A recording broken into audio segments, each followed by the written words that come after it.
ಇವತ್ತು AITUC ನೇತೃತ್ವದ ಕರ್ನಾಟಕ ರಾಜ್ಯ ಅಂಗನವಾಡಿ ಕಾರ್ಯಕರ್ತೆಯರು ಮತ್ತು ಸಹಾಯಕಿಯರ ಫೆಡರೇಷನ್ ನೇತೃತ್ವದಲ್ಲಿ ಕೆಲವು ಪ್ರಮುಖವಾಗಿರ್ತಕ್ಕಂಥ 3 ಬೇಡಿಕೆಗಳನ್ನು ಇಟ್ಕೊಂಡು ಇವತ್ತು ನಾವು ಫ್ರೀಡಮ್ ಪಾರ್ಕ್ನಲ್ಲಿ ರಾಜ್ಯದ ಮೂಲೆ ಮೂಲೆಗಳಿಂದ ಬಂದಿರತಕ್ಕಂಥ ಸಾವಿರಾರು ಅಂಗನವಾಡಿ ಹೆಣ್ಮಕ್ಳು ಧರಣಿ ಸತ್ಯಾಗ್ರಹ ಮಾಡೋ ಮುಖಾಂತರ ಇವತ್ತು ನಮ್ಮ ಬೇಡಿಕೆಗಳ ಈಡೇರಿಕೆಗಾಗಿ ಒತ್ತಾಯ ಮಾಡ್ತಾ ಇದ್ದೀವಿ.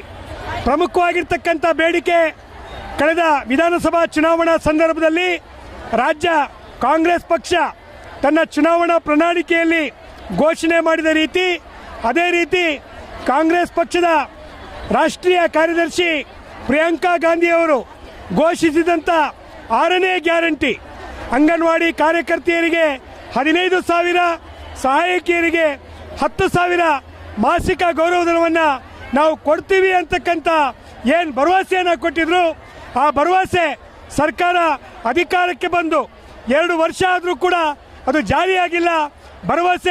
ಭರವಸೆಯಾಗಿಯೇ ಉಳಿದಿದೆ.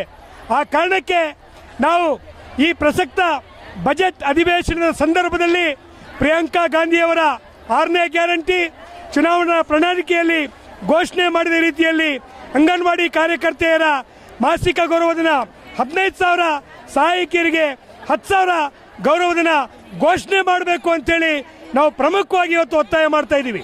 ನಾವು ಅಂಗನವಾಡಿ ಕಾರ್ಯಕರ್ತೆಯರಿಗೆ ಅಂತ ಹೇಳಿ ICDS ಆರಂಭ ಆಗಿ 50 ವರ್ಷ ಆಗಿದೆ. 50 ವರ್ಷದಿಂದ ಕೂಡ ನಮ್ಮನ್ನು ಗೌರವಧನದಲ್ಲಿ ದುಡಿಸ್ಕೊಳ್ತಾ ಇದ್ದಾರೆ. ಈಗ ರಾಜ್ಯ ಸರ್ಕಾರ ಚುನಾವಣಾ ಪೂರ್ವದಲ್ಲಿ ನಮಗೆ ಒಂದು ಆಶ್ವಾಸನೆಯನ್ನು ಕೊಟ್ಟಿದ್ದರು. ಪ್ರಿಯಾಂಕಾ ಗಾಂಧಿಯವರು ಬೆಳಗಾಮಲ್ಲಿ ಖಾನಾಪುರದಲ್ಲಿ ಒಂದು ಸಭೆಯನ್ನು ಮಾಡಿ ನಮ್ಮ ಸಂಘಟನಾ ನಾಯಕರನ್ನೆಲ್ಲ ಕರೆದು ಮಹಿಳೆಯರಿಗೆ ನಾನು ಒಂದು ಗ್ಯಾರಂಟಿಯನ್ನು ಘೋಷಣೆ ಮಾಡ್ತೀನಿ ಅಂತ ಹೇಳಿ ಒಂದು ಮ್ಯಾನಿಫೆಸ್ಟೋದಲ್ಲಿ ಕೂಡ ಬಂದಿದೆ. ಅದನ್ನೇ 2 ವರ್ಷಗಳಾದರೂ ಕೂಡ 6ನೇ ಗ್ಯಾರಂಟಿಯನ್ನು ಜಾರಿ ಮಾಡಲಿಲ್ಲ ರಾಜ್ಯ ಸರ್ಕಾರ. ಏನು 6ನೇ ಗ್ಯಾರಂಟಿ ಅಂದರೆ ಅಂಗನವಾಡಿ ಕಾರ್ಯಕರ್ತೆಯರಿಗೆ 15,000, ಸಹಾಯಕಿಯರಿಗೆ 10,000 ಮತ್ತು ಬಿಸಿ ಊಟದವರಿಗೆ 6,000, ಹೀಗೆ ಆಶಾದವರಿಗೆ 8,000 ಅಂತ ಮಾಡಿದ್ರು. ಇವತ್ತು ಅಂಗನವಾಡಿ ಕಾರ್ಯಕರ್ತೆಯರಿಗೆ 15,000 ಸಂಬಳ ಮತ್ತು ಸಹಾಯಕಿಯರಿಗೆ 10,000 ಕೊಡಬೇಕು.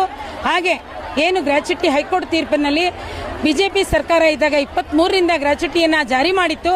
ನಾವು 2010ರಲ್ಲಿ ಯಾರನ್ನ ರಿಟೈರ್ಡ್ ಅಂತ ನೀವು ನಿವೃತ್ತಿ ವೇತನವನ್ನು ಆದೇಶವನ್ನು ಆವತ್ತು ನೀಡಿದ್ದೀರಿ. 2010ರಿಂದ ನಿವೃತ್ತಿ ಕೊಟ್ಟಿದ್ದೀರಿ.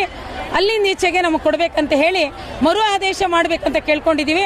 ಆ ಆದೇಶವನ್ನು ಜಾರಿ ಮಾಡಬೇಕು. ಹಾಗೆ 6ನೇ ಗ್ಯಾರಂಟಿಯನ್ನು ಕೊಡಬೇಕು. ಗುಜರಾತ್ ಸರ್ಕಾರ ಹೈಕೋರ್ಟ್ ಒಂದು ತೀರ್ಪನ್ನು ಕೊಟ್ಟಿದೆ. ನಾವು ನಾಗರಿಕ ಸೇವೆಯಲ್ಲಿ ಕೆಲಸ ಮಾಡ್ತಕ್ಕಂಥವ್ರು ಅವರನ್ನು ನೀವು C ಮತ್ತು D ದರ್ಜೆ ನೌಕರರಾಗಿ ಮಾಡಬೇಕಂತ. ಈ ಕೋರ್ಟಿನ ತೀರ್ಪನ್ನು 2 ಸರ್ಕಾರಗಳು ಎತ್ತಿಡಬೇಕು.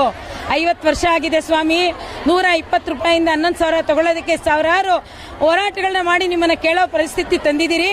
ಇವತ್ತು ನೀವು ಇಲ್ಲಿ ಈಗ ಬದುಕಲಿಕ್ಕೆ ರಾಜ್ಯ ಸರ್ಕಾರ 6ನೇ ಗ್ಯಾರಂಟಿ ಜಾರಿ ಮಾಡಬೇಕು. ಕೇಂದ್ರ ಸರ್ಕಾರ ಇಡೀ ದೇಶದ ಮಹಿಳೆಯರಿಗೆ ಅನ್ಯಾಯ ಮಾಡ್ತಾ ಇದೆ, ಮಹಿಳೆಯರನ್ನ ಶೋಷಣೆ ಮಾಡ್ತಾ ಇದೆ. 10 ವರ್ಷಗಳಿಂದ 1 ರೂಪಾಯಿನ ಕೊಡದೆ ಈ ಮಹಿಳೆಯರ ಶಾಪ ನಿಮಗೆ ತಾಗದೆ ಇರೋದಿಲ್ಲ ಅಂತ ಹೇಳಕ್ ಇಷ್ಟಪಡ್ತೀನಿ.